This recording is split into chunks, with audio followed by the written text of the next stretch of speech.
Welcome to It's Open with Ilana Glazer. I'm Ilana Glazer, and I am so excited that today is my first solo record. I set the studio up by myself. This is so cool. I'm like a scientist and a camera person, and I like really need to get my Carhartt on because I'm a little camera boy. Oh my gosh, this is so cool.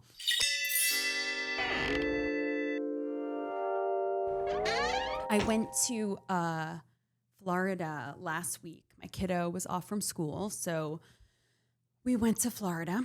There were so many millennials with children visiting their boomer parents in Florida. So many people got 3 kids. It's that's 3. You know, it's not like, is it a lot? Feels like many children to me. You can't carry 3 children between 2 parents. It's like, wow. There's a necessary nonchalance to having 3 kids where you're like, you have to be like, yeah, I can't hold all my children at once. Florida felt so good on my damn bones. I'm 38 and this last week I was like, holy shit, I am starting to get it. My joints feel good down here and it's February. My muscles, my knees, I'm sort of like bouncing around with soft knees. It felt so good. Florida is like the fuck buddy I cannot quit. The fuck buddy I cannot quit. And I'm like, am I gonna end up with this guy? And this last week I was like, it's possible. It's really, really possible. All my friends are like, don't do it. Stop yourself. And I'm like, it just feels right. It feels so right. He's like, you know, grody in ways, but there's like a sweetness. Like it's not like, oh, I'm so blown away by the sex with Florida. Oh my God, it just I explode every time. It's not like that, but it's like reliable. And as I get older, the reliability is becoming the most valuable asset here. He used to be wild. He used to kind of be a shithead. And now I'm like, is he a sweetie pie? Is he a fucking sweetie pie? Low-key, reliable sweetie pie? He's like my Mr. Big. I don't know. I was fucking loving Florida. I was loving it. I was trusting it. And I was having hope in it. That is definitely what it was. I have no fucking idea what's going on down there really. But so, okay, this week, full on fucking New York City blizzard. So wild. Zohran Mamdani is doing such a good job at being mayor. We are so proud of you, Zohran Mamdani. Holy shit. I have specifically millennial pride in the way he is, you know, to see like so damn cute. He's calling a kiddo about the snow day to give her the good news, this kiddo Victoria.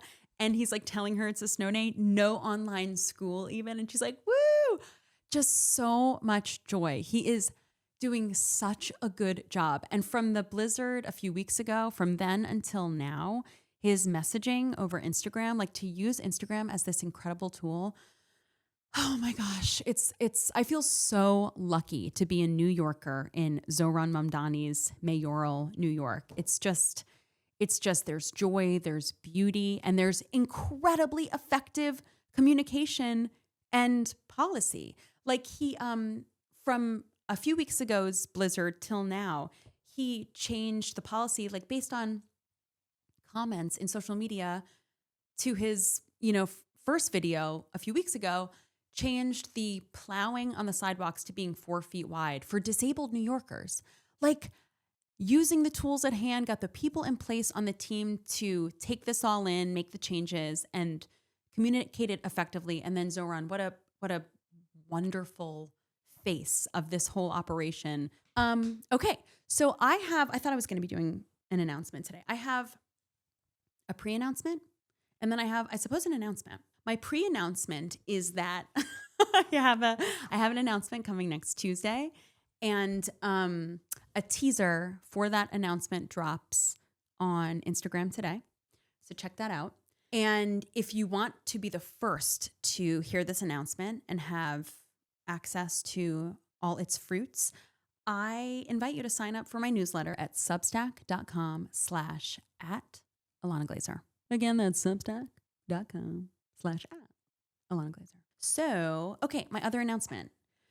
So, I've been teasing on here, this podcast, that I've been talking about organizing with moms and that I'm getting something going. And, I thought yesterday in preparing for this recording, like, why don't I fully announce the thing and, in fact, read the thing? So read the whole plan for this thing, because the conservatives and the hate machine that they're operating, pulling all their levers and driving the steering wheel of, they announce their plans and they're fully transparent about it. And of course they have like $1 trillion funding, machine behind them. So progressives, it's never going to be the same thing to be like transparent with our plans, but whatever. But it's like they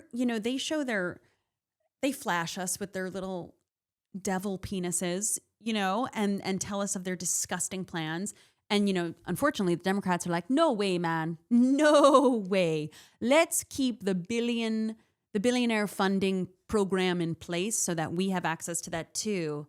And just no way is that going to happen. And then you're like, they did Project 2025 in like 2 months. So wish you had heeded that the whole fucking time that we knew about it. But anyway, I digress. So I'm going to tell you what I've been up to and what I'm pursuing for this year. And why am I in a new outfit? You know what? I came back the next day to re-record the next part because it wasn't good enough. All right. So what I want to do right now is, I have this second announcement, LOL, to tell you about a campaign and that I'm organizing. It's called Moms and Neighbors for Safe and Fair U.S. Midterm Elections 2026. Moms and Neighbors for Safe and Fair U.S. Midterm Elections 2026 is a 9-month media campaign and supercharged coalition of already existing nonpartisan voting organizations. 2 things here. The goal, making sure moms across the U.S. understand how compromised the safety of the midterm elections are. Number 2, we have a call to action. Volunteer to work the polls. This is a 2-pronged approach that will provide, here I go with my fingers again, a supercharged coalition for all the grassroots organizing already happening in communities led by moms and women that don't currently have a united brand. 2, a media campaign produced from inside the TV and film industry, deploying messaging to actresses, actors, musicians, and artists already in the press circuit for projects. Our language is strategically de-escalating from the incendiary, toxic language and landscape.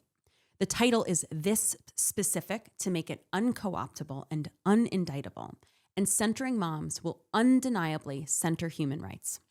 From March through November, we produced 30 high-level mainstream media hits from legacy to new media. In recent talks with WME's Impact Department, they stated 80% of artists have stepped back from speaking up in fear of being targeted, end quote, by the federal government. And as the government's violence against civilians escalates, artists have spoken up in drips and drops with no larger program to plug into. Moms and Neighbors will provide an inarguably safe container for artists to plug in. Internally, we need to call it out now. The display of destruction we have seen and continue to see in Minnesota is a training ground to scale up and disrupt the midterm elections. And if this election does not get counted fairly, it may be our last. Whew. With the right coordination, when it is counted fairly, it will be an historic victory for democracy, slowing the onslaught of authoritarian dictatorship in the United States. However, despite the urgency, the messaging we create and deploy necessitates an unindictable and inviting, easy nature. Talking points will always lead with moms.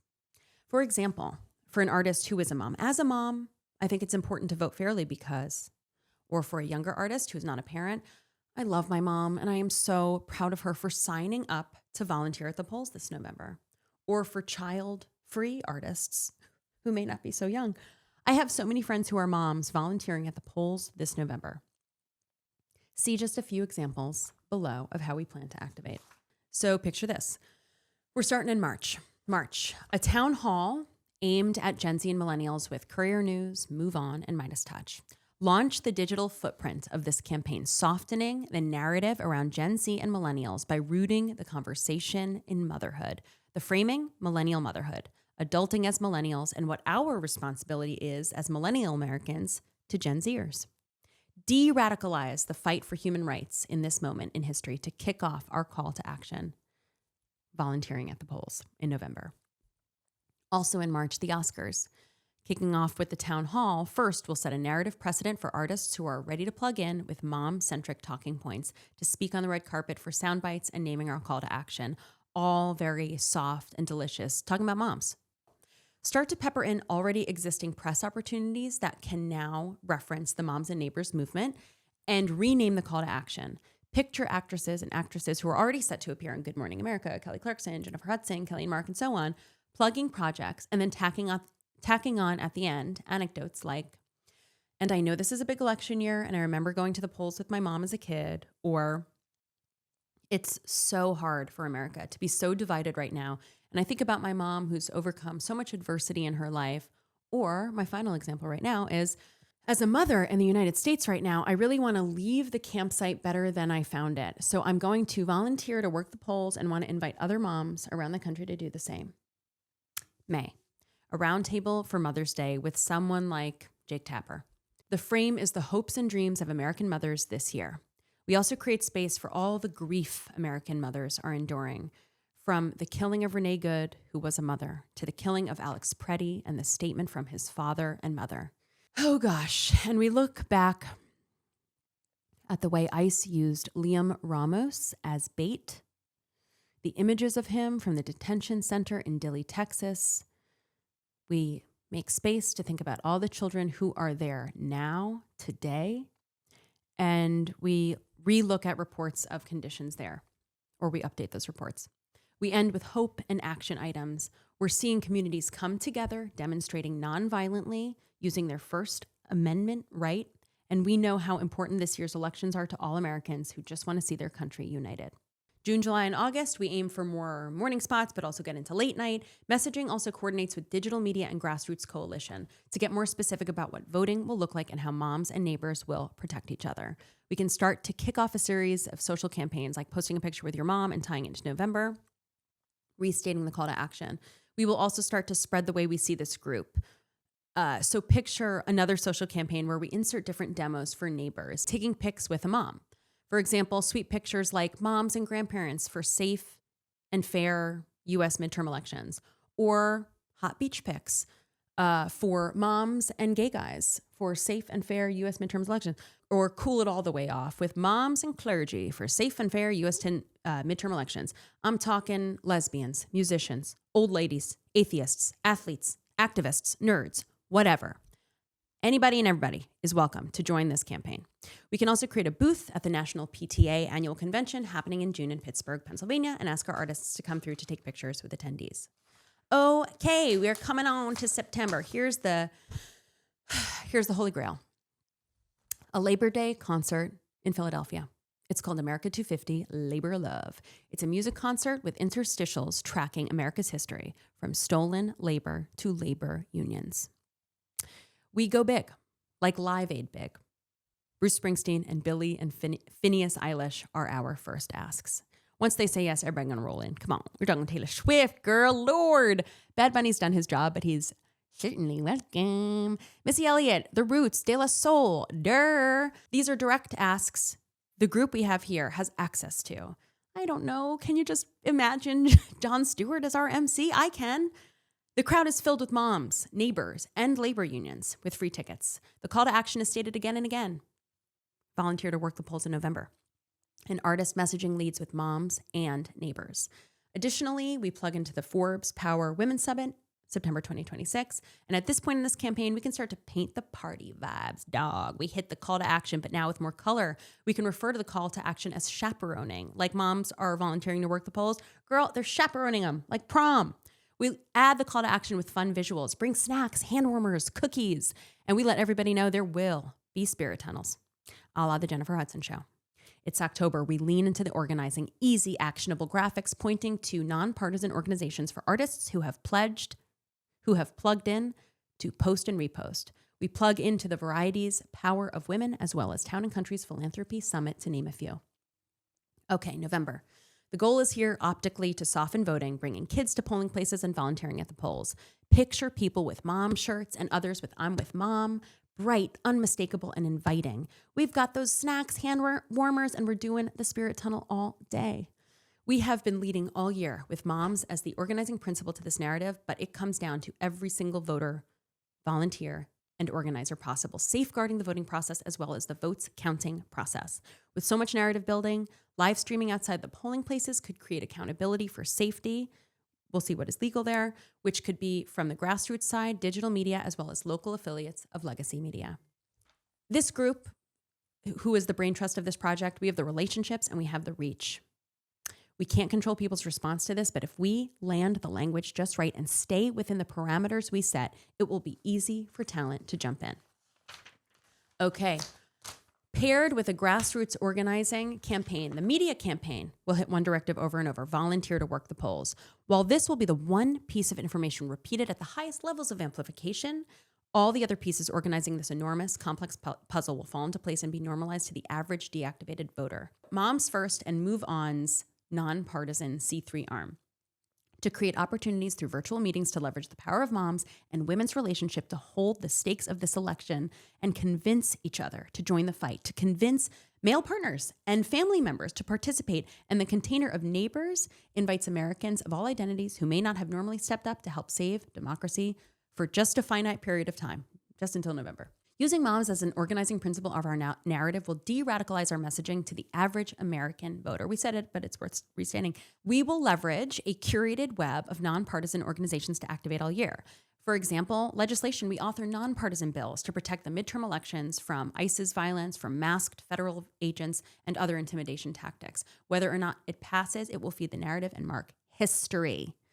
Calling your reps. We work with nonpartisan calling organizations to get calls made about this bill. And we also add a call instructing voters to call their representatives and ask day in and day out until November, how are you protecting my vote?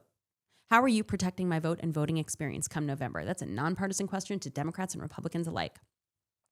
Peaceful, nonviolent demonstration. We educate and empower through these grassroots activations that are already happening. We plug into those to educate and empower Americans to use their freedom of speech while we still have it through nonviolent protest, and partner with nonpartisan organizations to lend the unimpeachability of our moms and neighbor narrative to cool the flames of the federal government and mainstream media's story around peaceful protest, which is that it's not peaceful. But it is. That's why we call it peaceful protest. Phone banking and social banking, educate and empower moms and neighbors to connect with fellow Americans on the phone and type in.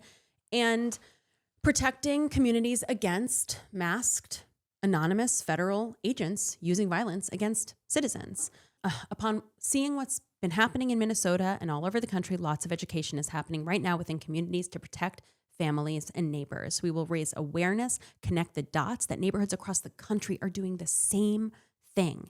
We'll connect this to preparing for November, organizing neighbors to help voters get to and from their polling stations safely. There's organizations that we have access to, relationships with, and the reach to, as well as the talent, and we're going to plug into them for a nonpartisan, supercharged coalition.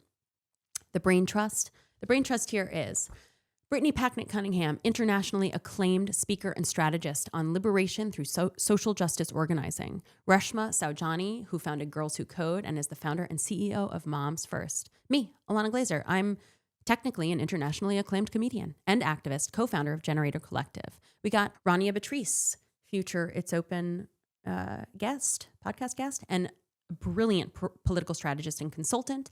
Glennis Meagher, political strategist and consultant, a producer on It's Open, as well as my co-founder of Generator Collective, and finally, Hannah Lincoln-Hoker, Senior Policy and Political Advisor at WME. Okay, that's Moms and Neighbors. Send this to friends who you think might be interested. I'm going to send it to people I hope will fund this, to wealthy people I hope will fund this.